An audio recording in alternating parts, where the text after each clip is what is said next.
Hello friends, again welcome back to Chanakya group of economics. So money and banking में आज हम लोग discuss करेंगे पार्ट थ्री। और पार्ट थ्री है credit creation by commercial bank, और कई बार हम उसको बोलते हैं money creation by commercial bank. So काफ़ी इंपॉर्टेंट टॉपिक है। अगर हम बात करें पीजीटी लेवल से, तो पीजीटी लेवल में सबसे इंपॉर्टेंट है।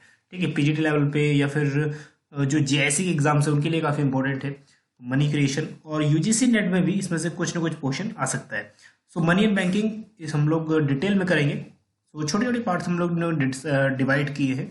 सो पार्ट थ्री में आज हम लोग डिस्कस करेंगे credit creation by commercial bank. जो नेक्स्ट वीडियो होगा इसी के ऊपर बेस्ड होगा, उसमें हम करेंगे हाई पावर्ड मनी को डिटेल में डिस्कस। चलिए, सो अगर आप न्यू बैच ज्वाइन करना चाहते हैं 2022 के लिए, ठीक है, यूजीसी नेट 2022, सो ज्वाइन कर सकते हैं पेपर 1 के लिए भी, पेपर 2 के लिए भी। ठीक है, तो ऐप को डाउनलोड कर लेना, वहां से आपको बैच ज्वाइन करने को मिल जाएगा, या तो आप गिवन नंबर पे कांटेक्ट भी कर सकते हो।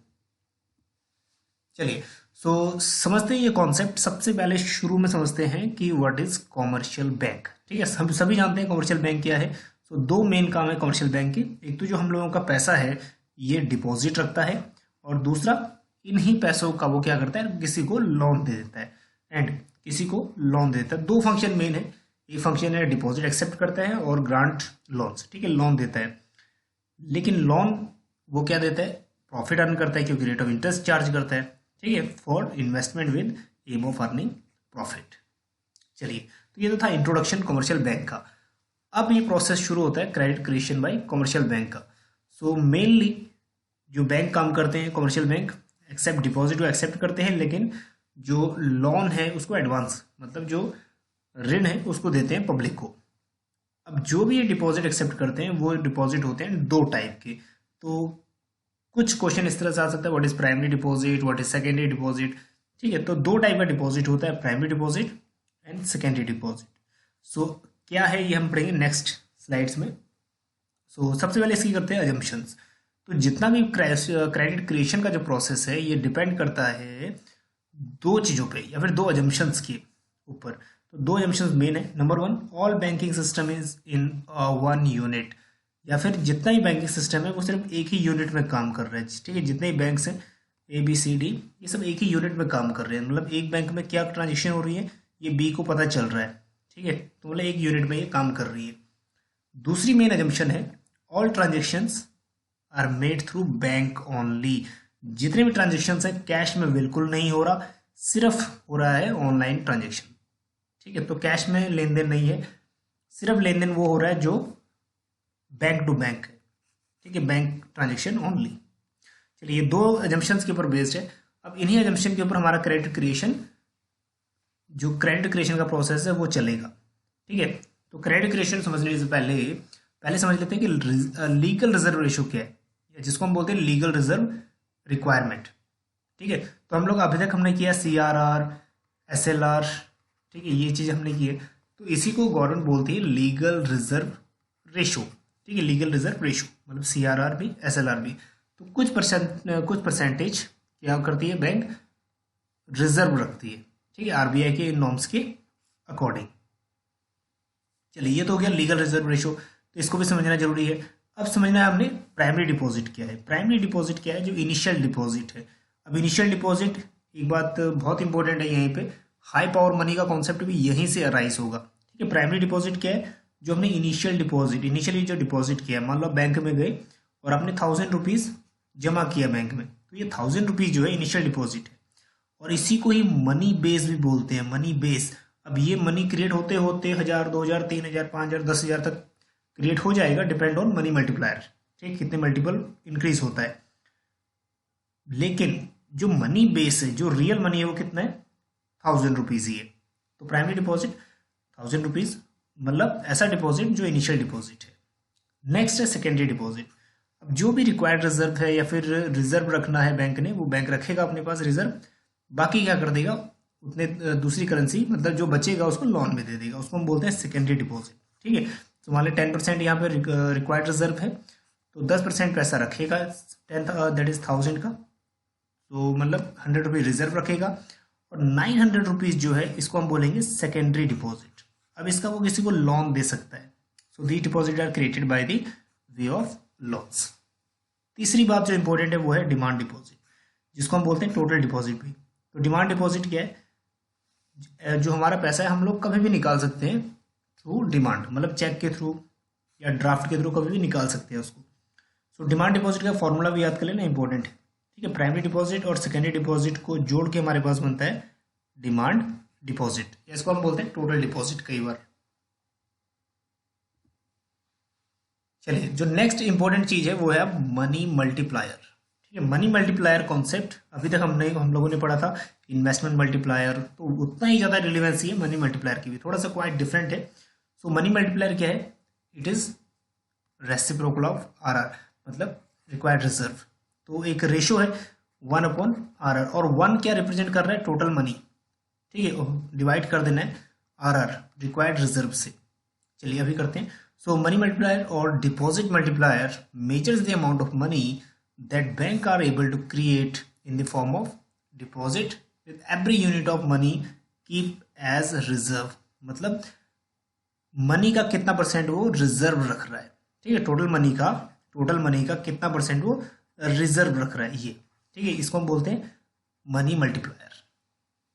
सो मनी मल्टीप्लायर फॉर्मूला है 1/LRR, लीगल रिजर्व रेशो। ठीक है, टोटल मनी का कितना पैसा रिजर्व रखना है। सो एग्जांपल के रूप में चलते हैं, सबसे इजी एग्जांपल लेते हैं। ठीक है, इजी एग्जांपल है 10%, कैलकुलेशन में बहुत इजी रहेगा। सो मान लीजिए लीगल रिजर्व रेशो है 10%। ठीक है, मतलब 0.1, 10%, 0.10। सो मनी मल्टीप्लायर क्या होगा? That is 1/10%। ठीक है, मतलब 100/10, so that means 10 money multiplier कितना है? 10। तो मनी जितना इनिशियल मनी है वो कितने टाइम इंक्रीज होगा? 10 टाइम इंक्रीज होगा। ठीक है, जैसे 1000 रुपीज हमने जमा किए थे, तो अब मनी मल्टीप्लायर की वैल्यू है 10, तो टोटल डिपॉजिट जो है या फिर टोटल डिमांड डिपॉजिट वो कितना हो जाएगा? 10,000। ठीक है, 10,000। इसका सिंपल सा फॉर्मूला है, टोटल डिपॉजिट को जब आप कैलकुलेट करोगे या डिमांड डिपॉजिट को आप कैलकुलेट करोगे, तो जो इनिशियल डिपॉजिट आपका वो मल्टीप्लाई बाई मनी मल्टीप्लायर की वैल्यू जो है वो। ठीक है, सो 1000 मल्टीप्लाई बाई 10, 10,000। तो सिंपल सा प्रोसेस है, लेकिन इस प्रोसेस को भी हम लोग जो मेन प्रोसेस है उसके थ्रू करते हैं। ठीक है, तो डायरेक्टली हमने तो निकाल दिया कि ये प्रोसेस ऐसे हुआ, लेकिन अब देखते हैं कि हर एक स्टेप में, ठीक है, हर एक स्टेप में मनी क्रिएशन कैसे होगा। सो नंबर 1 है primary deposit. So primary deposit हमने एग्जांपल लिया हुआ है 1000 और रिजर्व रेशो है 10%। ठीक है, फेज 1 में अब यहाँ पे हम लोग एग्जम्पशन लेके चल रहे हैं, जितना भी ट्रांजेक्शन हो रहा है वो सब बैंक के अंदर हो रहा है, और बैंक के जितना भी ट्रांजेक्शन है वो बैंक टू बैंक हो रहा है। ठीक है, बैंक में ही, कैश में नहीं हो रहा।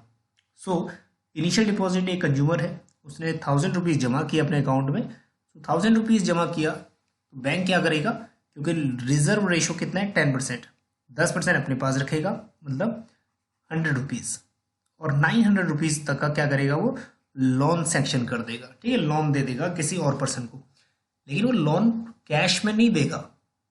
ठीक है, कैश में नहीं देगा, वो क्या करेगा? उसका एक अकाउंट खोलेगा। ठीक है, दूसरे इंडिविजुअल का एक अकाउंट खोलेगा, उस अकाउंट में कितने पैसे जमा करेगा? 900। ठीक है, तो सेकंड फेज में जो ये 900 है डिपॉजिट करेगा उस अकाउंट में, तो डिपॉजिट हो गया 900। अब इस 900 का 10% रिजर्व रखेगा, मीन्स 90 रुपीज़ रिजर्व रखेगा, और रिमेनिंग जो पैसा है, रिमेनिंग जो बैलेंस है, उसको क्या करेगा? लोन के लिए सैंक्शन कर देगा। ठीक है, अगेन बैंक क्या करेगा? लोन कैश में नहीं देगा, तो उसके लिए अकाउंट ओपन करेगा। ठीक है, उस अकाउंट में फिर कितने पैसे रखेगा? 810 रुपीज़। अब इस 810 रुपीज़ का फिर 10% बैंक अपने पास रखेगा रिजर्व, और बाकी क्या करेगा? लोन असाइन कर देगा।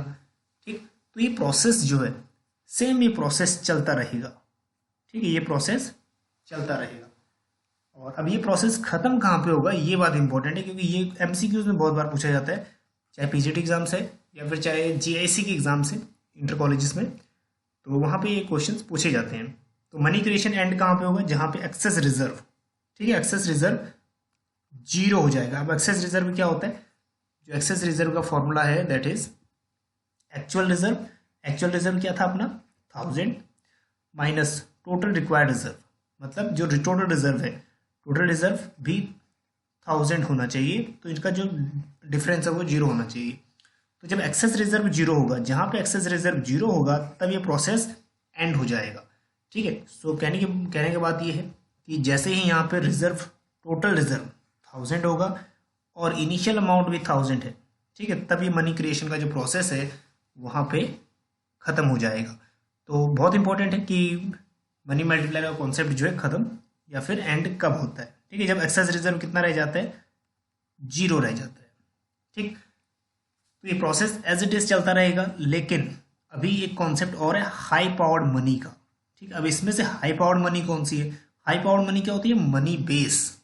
ठीक है, हाई पावर्ड मनी मतलब जो आपका मनी बेस है वो कितना है? 1000। अब इस 1000 रुपीज से ही कितनी अमाउंट बन गई? देखो, इस 1000 रुपीज जो थे, अब ये जिसने पहला इंडिविजुअल था उसने जमा किया था, उसके अकाउंट में भी 1000 रुपीज आ गए। फिर दूसरा इंडिविजुअल ने लोन लिया, उसके अकाउंट में भी 900 आ गए।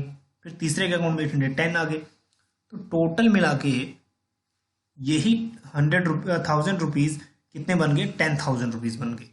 ठीक है, तो मतलब हाई पावर्ड जो रियल मनी वो कितनी थी? सिर्फ एक्चुअल मनी कितनी थी? सिर्फ 1000। तो इसी को जो 1000 है ना, इसी को हम बोलते हैं हाई पावर्ड मनी। ठीक है, मनी बेस। तो आगे हम लोग डिटेल में करेंगे। खैर चलिए, तो ये प्रोसेस जो है इसको हम बोलते हैं मनी मल्टीप्लायर प्रोसेस। चलिए अब देखते हैं कि ये जो प्रोसेस है वो आप लोग डिमांड डिपॉजिट कैसे फाइंड आउट कर सकते हो।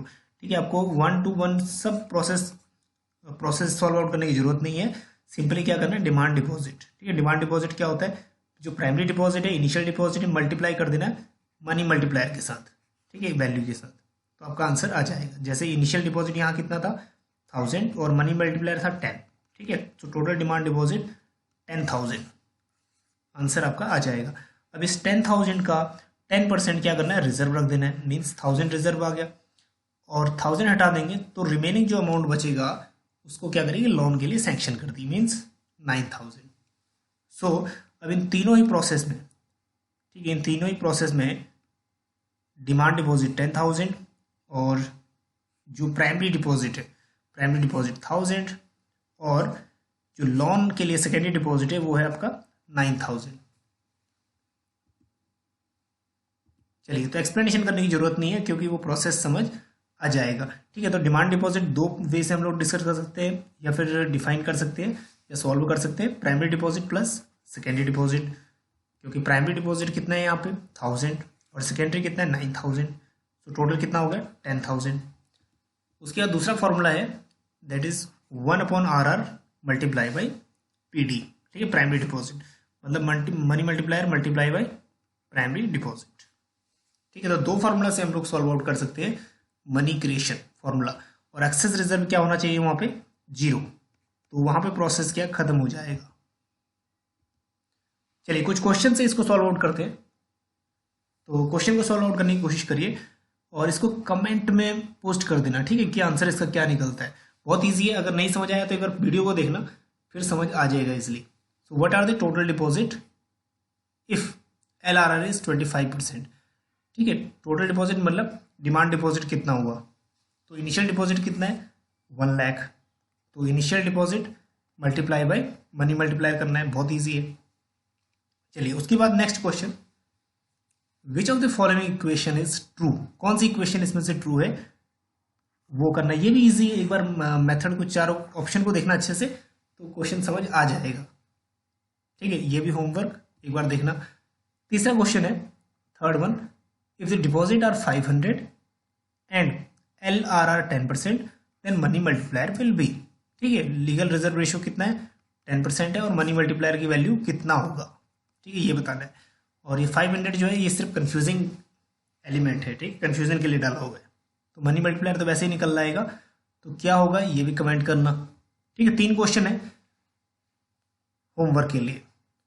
चलिए, नेक्स्ट में करेंगे हम लोग पार्ट 4 और इसमें हम करेंगे high powered money.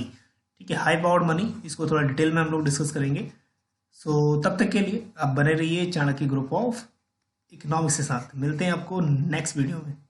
Thank you so much.